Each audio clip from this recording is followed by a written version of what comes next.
ಉತ್ತರ ಸಮಾಚಾರದಲ್ಲಿ ಈಗ ಬಳ್ಳಾರಿ ಸುದ್ದಿಯನ್ನು ನೋಡ್ತಾ ಹೋಗೋಣ.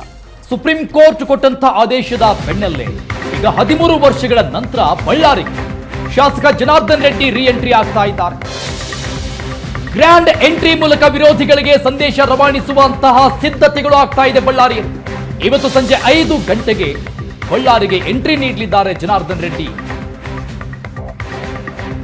ಜನಾರ್ದನ್ ರೆಡ್ಡಿ ಅವರಿಗೆ ಜೆಸಿಬಿ ಮೂಲಕ ಹೂಮಳೆ ಸುರಿಸೋದಕ್ಕೆ ಅಭಿಮಾನಿಗಳು ಸಿದ್ಧತೆ ಮಾಡಿಕೊಂಡಿದ್ದಾರೆ. 5 ಗಂಟೆಗೆ ಹೂಮಳೆ ಸ್ವಾಗತ, ಇದರ ಜೊತೆಗೆ ರ್ಯಾಲಿ ಮೂಲಕ ಗಣಿ ನಾಡಲ್ಲಿ ಧೂಳೆಬ್ಬಿಸೋದಕ್ಕೆ ಸಜ್ಜಾಗಿದ್ದ. ಅಲ್ಲಿಪುರ ಮಠದಿಂದ ಜನಾರ್ದನ್ ರೆಡ್ಡಿ ಮೆರವಣಿಗೆ ಮಾಡಬೇಕು ಅಂತ ಎಲ್ಲ ರೀತಿಯ ಪ್ಲಾನ್ಗಳು ಅವರ ಬೆಂಬಲಿಗರಿಂದ, ಪಕ್ಷದ ಕಾರ್ಯಕರ್ತರಿಂದ ರೆಡಿ ಆಗಿದೆ. ಮೆರವಣಿಗೆ ಸಾಗುವ ಮಾರ್ಗದುದ್ದಕ್ಕೂ ಹೂಮಳೆ ಸುರಿಸಲು ಸಿದ್ಧತೆಗಳನ್ನು ಮಾಡಿಕೊಳ್ಳಲಾಗಿದೆ. ಬಳ್ಳಾರಿ ಎಂಟ್ರಿ ಬಳಿಕ ಮೊದಲಿಗೆ ದುರ್ಗಮ್ಮ ದೇಗುಲದಲ್ಲಿ ಪೂಜೆ ಮಾಡ್ತಾರೆ. ಪೂಜೆಯ ನಂತರದಲ್ಲಿ ಮೆರವಣಿಗೆ ಮೂಲಕ ಮನೆಗೆ ಜನಾರ್ದನ್ ರೆಡ್ಡಿ ಅವರ ಎಂಟ್ರಿ ಆಗುತ್ತೆ. 2011 ಸೆಪ್ಟೆಂಬರ್ 5ಕ್ಕೆ ಜನಾರ್ದನ್ ರೆಡ್ಡಿ ಬಂಧನ ಆಗಿತ್ತು.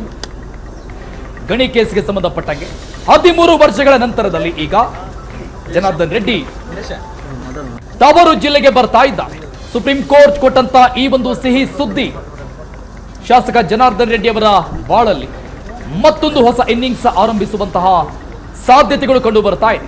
13 ವರ್ಷಗಳ ನಂತರ ಅಜ್ಞಾತವಾಸದ ನಂತರದಲ್ಲಿ ಗಣಿನಾಡಿಗೆ, ಸ್ವಂತ ಊರಿಗೆ ಜನಾರ್ದನ್ ರೆಡ್ಡಿ ಅವರ ಎಂಟ್ರಿ ಆಗ್ತಾ ಇದೆ. ಅವರ ಮಗಳ ಮದುವೆ ಜೊತೆಗೆ ಮೊಮ್ಮಗಳ ನಾಮಕರಣಕ್ಕೆ ಹೊರತುಪಡಿಸಿದಂತೆ 2 ಬಾರಿ ಹೊರತುಪಡಿಸಿದಂತೆ ಯಾವತ್ತೂ ಬಳ್ಳಾರಿಗೆ ಬಂದಿರಲಿಲ್ಲ. ಅದು ಕೂಡ ಒಂದಿಷ್ಟು ಷರತ್ತುಗಳ ಮೇಲೆ ಬಂದಿದ್ರು, ಕೋರ್ಟ್ನ ಷರತ್ತುಗಳ ಮೇಲೆ. ಈಗ ಜನಾರ್ದನ್ ರೆಡ್ಡಿ ಅವರ ಎಂಟ್ರಿ ಆಗ್ತಾ ಇದೆ 13 ವರ್ಷಗಳ ನಂತರ. 13 ವರ್ಷಗಳ ಬಳಿಕ ಬಳ್ಳಾರಿಗೆ ಜನಾರ್ದನ ರೆಡ್ಡಿಯವರು ಗ್ರ್ಯಾಂಡ್ ಎಂಟ್ರಿ ಕೊಡ್ತಾ ಇದ್ದಾರೆ. ದಂಪತಿ ಸಮೇತ ಬಳ್ಳಾರಿ ಎಂಟ್ರಿ ಆಗಬೇಕು ಅಂತ ಶಾಸಕ ಜನಾರ್ದನ ರೆಡ್ಡಿ ಅವರು ಹರಕೆಯನ್ನ ಹೊತ್ಕೊಂಡಿದ್ರು. ಈಗ ಬಳ್ಳಾರಿ ಪ್ರವೇಶಕ್ಕೂ ಮುನ್ನವೇ ಹರಕೆಯನ್ನ ತೀರಿಸಿದ್ದಾರೆ ಜನಾರ್ದನ ರೆಡ್ಡಿ. ದಂಪತಿ ಸಮೇತ ಹರಕೆ ತೀರಿಸಿದ್ದಾರೆ ಶಾಸಕ ಜನಾರ್ದನ ರೆಡ್ಡಿ. ಗಂಗಾವತಿ ನಗರದ ಚನ್ನಬಸವಸ್ವಾಮಿ ದೇವಸ್ಥಾನದಲ್ಲಿ ಹರಕೆ ತೀರಿಸಿದ್ದಾರೆ. ಆ ದೃಶ್ಯವನ್ನ ನಾವು ನೋಡ್ತಾ ಇದ್ದೀವಿ. ಬೆಳ್ಳಿ ರಥ ಎಳೆಯುವ ಮುಖಾಂತರ ರೆಡ್ಡಿ ದಂಪತಿ ಹರಕೆಯನ್ನ ತೀರಿಸಿದೆ. ಬಳ್ಳಾರಿ ಭೇಟಿಗೂ ಮುನ್ನ ವಿವಿಧ ಧಾರ್ಮಿಕ ಕ್ಷೇತ್ರಗಳಿಗೆ ಜನಾರ್ದನ ರೆಡ್ಡಿ ಭೇಟಿಯನ್ನ ಕೊಟ್ಟಿದ್ದಾರೆ. ಇನ್ನು ಹನುಮ ಜನ್ಮಸ್ಥಳ ಅಂಜನಾದ್ರಿಯಲ್ಲೂ ಕೂಡ ವಿಶೇಷ ಪೂಜೆಯನ್ನ ಸಲ್ಲಿಸಿದ್ದಾರೆ ಜನಾರ್ದನ ರೆಡ್ಡಿ. ಈಗ ಇವತ್ತು ಸಂಜೆ 5 ಗಂಟೆಗೆ ಬಳ್ಳಾರಿಗೆ ಹೋಗ್ತಿದ್ದಾರೆ. ಗ್ರ್ಯಾಂಡ್ ಎಂಟ್ರಿ ಸಿಗ್ತಾ ಇದೆ ಅವ್ರಿಗೆ. ಅದಕ್ಕಾಗಿ ಎಲ್ಲ ಸಿದ್ಧತೆಗಳು ಕೂಡ ಈಗಾಗಲೇ ನಡೆದಿದೆ.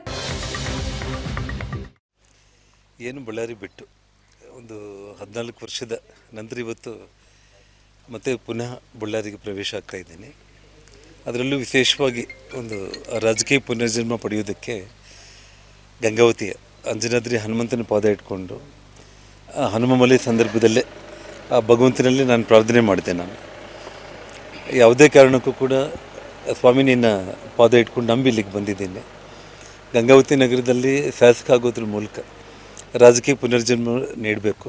ಜೊತೆಗೆ ಯಾವ ರೀತಿಯ ರಾಮ ಲಕ್ಷ್ಮಣರು ಆ ವನವಾಸದಲ್ಲಿ ಚಾತುರ್ಮಾಸಕ್ಕೆ ನಮ್ಮ ಕಿಷ್ಕಿಂದ ಭೂಭಾಗಕ್ಕೆ ಇಲ್ಲಿ ಬಂದಿದ್ದರು ಗಂಗಾವತಿಗೆ.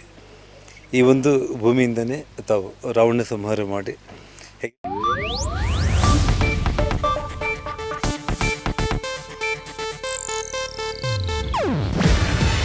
ಇದು ಏಷ್ಯಾನೆಟ್ ನ್ಯೂಸ್ ನೆಟ್ವರ್ಕ್ ಪ್ರಸ್ತುತಿ.